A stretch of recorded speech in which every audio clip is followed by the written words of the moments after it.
ভাই পটল বাটা খেতে পছন্দ করে না এরকম লোক আমার মনে হয় খুব কমই পাওয়া যাবে। আমার তো ভাই খুবই মজা লাগে। গরম, গরম ভাতের সাথে যদি পটল বাটা থাকে তাহলে তো মনে হয় না আর কোনো কিছুর দরকার পড়ে। তবে পটল বাটাটা কিন্তু একেকজন একেকভাবে তৈরি করে।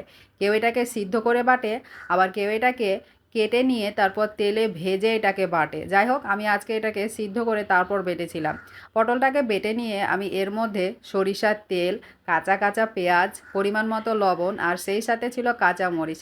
জিভে জল আনার মতো পটল বাটা হয়েছিল ভাই, বিশ্বাস করো খেতে কিন্তু অসাধারণ হয়েছিল।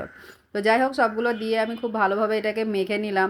মেখে টেখে তারপরে হচ্ছে পটল বাটাটা নিয়ে একটু এই যে স্টাইল টিস্টাইল করে নিলাম। তবে হ্যাঁ, পটল বাটার সাথে সাথে কিন্তু আজকে আমাদের বাড়িতে পাট শাক আর সেই সাথে টমেটো আলু মাখাও ছিল। এটাই ছিল আজকে দুপুরের আয়োজন। আজকে সকালবেলা বট অনেকগুলো রসুন এনেছিল, সেই রসুনের মধ্যে এই 2 কোয়া রসুন ছিল, একদম পেকে কেমন জানি হয়ে গেছে। জানি না এগুলো খাই কি না, তবে আমি তো খাইনি ভাই, ফেলে দিয়েছি। কেমন লাগলো ভিডিওটা অবশ্যই